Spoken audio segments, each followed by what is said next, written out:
Esselamu Aleyküm arkadaşlar, ben Gülmire.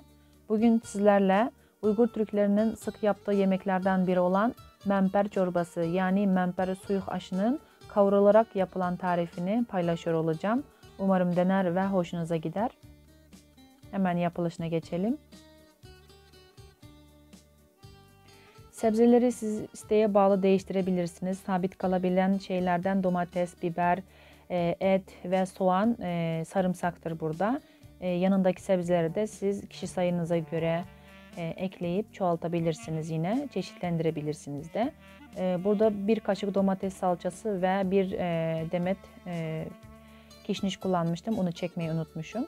Hepsini küp küp doğradım. Orijinal tarifi de böyle. Siz yine istediğiniz şekilde verebilirsiniz.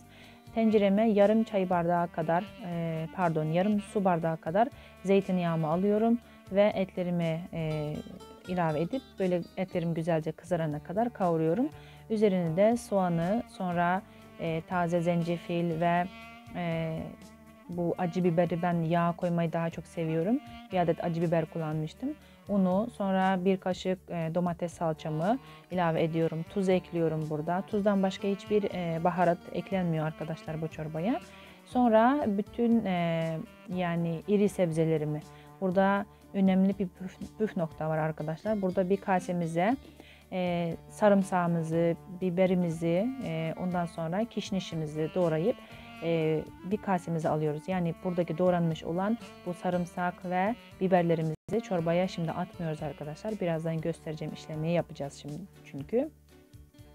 İri olan sebzelerimi ilave edip biraz kavuruyoruz ve 1-2 litre kadar su ekleyip en az yarım saat kadar kaynatacağız. Biz bu kaynama işlemine suyunun pişme işlemi deriz. Yani öbür çeşidi olsa Uygur Türklerinin yani çorbaları genelde biri kavrularak, biri kemikli et suyu kaynatılarak yapılır.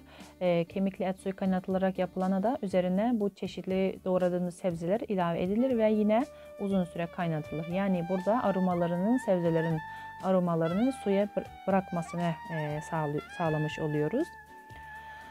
Yani her iki çeşit çorbada da uzun süre kaynatılarak yapılıyor arkadaşlar. Evet, birazdan göstereceğim bu yarım saat kadar kaynamış olan bu şu anda çorbamızın suyu. Bu suyunun üzerinde kızarıp böyle güzel yağ çıkmış oldu. Hem etin yağı hem zeytinyağımız üzerine böyle çıkmış oluyor. Bu çıkmış olan yağımızı demin kasemize aldığımız sarımsak, biber, kişniş karışımımızın üzerine döküyoruz arkadaşlar. Dikkat edin, böyle normal hepsi bütün suyunu almanıza gerek yok. Sadece üzerine çıkmış olan bu yağını alıyoruz. Buradaki işlem, bu birazdan göstereceğim hamur atma işlemi. Biz memper taşlaş yani himr taşlaş işlemi diyoruz ona. Bu işlemde bu yağlarımın sıçramasını istemiyorum. İsraf olmasını istemiyorum. Bir de ben bu hamurlarımı atıp çorbama, hamurlarım güzelce pişerken bir yandan da bu kızgın yağda sarımsak, biber, kişnişim de güzelce pişmiş oluyor. Sonra birazdan hamurlarımın hepsini atıp hamur taşlama işlemi bittikten sonra da nasıl anlatsam, bu çorbalarım üzerine şu andaki gösterdiğim bu sarımsak biber karışımını ilave edip beraberinde servis edebiliriz.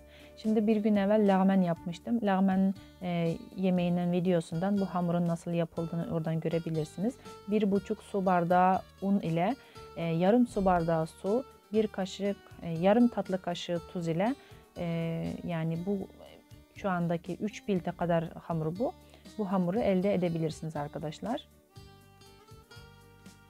Gösterdiğim bu işlemi yapıyoruz. Bütün Uygur Türklerin evinde bunun gibi bir ahşap tahta olacaktır. Biz aş tahta, nan tahta adı veririz bu alete.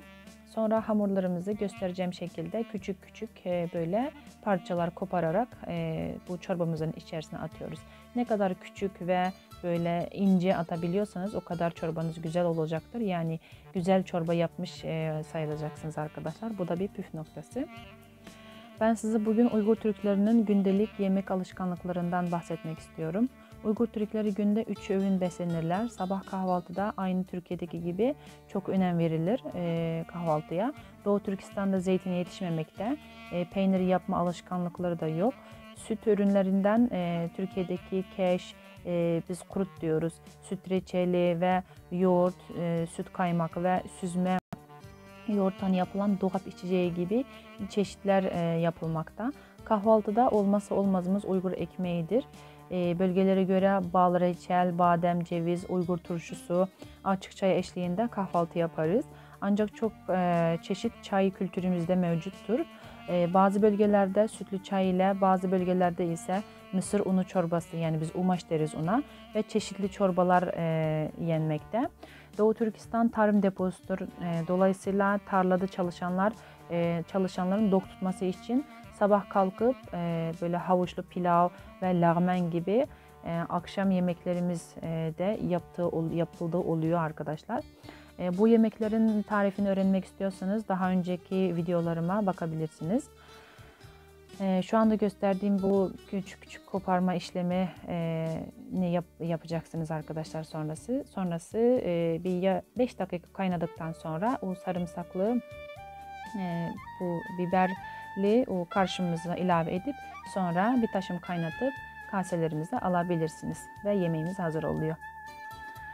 Öğlen ve akşam yemekleri ise evdeki okula giden çocuk, çalışan kişinin durumuna göre ayarlanıyor. Evdeki anne çalışıyorsa genelde yemek akşam pişiriliyor. Öğlen için bir sütlü çay yapıp yanına bizim kavurma dediğimiz, sizin de yemek ya da sote dediğiniz kavrulmuş sebze karışımı yapılıyor ve Uygur ekmeği ile afiyetle yeniyor. Burada bir şey eklemek istiyorum ben. Uygur Türkleri aslında çok fazla sebze tüketiyor. Yani önce yağ, sonra et, soğan, salça ve çeşitli sebzeleri karıştırıp kavurduğumuz yiyeceğe biz kavurma deriz. Bu da bu yiyeceğin kavrularak yapıldığından geliyor. Mesela kabak kavurması, et kavurması, patlıcan kavurması gibi. Şimdi gelelim akşam yemeğine. Eğer anne ev hanımı ve yemek öğlen yapıldıysa akşama hafif şeyler yiyerek gününü tamamlayabiliyorlar. Ama anne çalışıyorsa mecbur akşam iş çıkışı ve eve gelip yemek yaparlar. Bu da bildiğiniz Uygur Türklerinin ana yemeklerinden oluşuyor. Uygur Türklerinin bir öğün yemeği normalde tek çeşit oluyor. Mesela bugün yaptığımız bu memper çorbası bir öğün yemek oluyor. Bizim için yanında isteğe bağlı biraz Uygur ekmeği oluyor tabii. Havuçlu pilav yaptıysak yanına bir salata, varsa yoğurt ve açık çay. Bu normalde bir öğün yemektir bizim için. Buhar mantısı yapsak mesela yanına sirke, sarımsaklı pul biber sosuyla birkaç adet yeriz ve onunla da yetiniriz. Bu tür yemeklerin yanında da hiç ekmek yemiyoruz. Bir de Uygur ekmeği tamamıyla ev mayasından ve mayası çok az konularak yapılıyor. Hamuru Türkiye'deki ekmek hamurlarına nazaran biraz sert yoğruluyor ve odun ateşiyle tandırda pişiriliyor ve uzun süre saklanabiliyor. Dolayısıyla az yendiği zaman bile çok doyurucudur. Biraz sert olması da hani midede dokluk hissi verdiğini düşünüyorum ben. İleride inşallah Uygur ekmeği yapımını da beraber çekeriz. Şimdi yemeğimiz güzelce pişti arkadaşlar. Gördüğünüz üzere servise hazır bir hale geldi. Umarım detaylı anlatmışımdır. Yemeğimiz de servise hazır. Deneyen herkese şimdiden afiyet olsun. Daha çok insanların Uygur Türkleri hakkında bilgiye sahip olması için kanalıma beğenmeyi, abone olmayı unutmayın. Size Allah'a emanet ediyorum.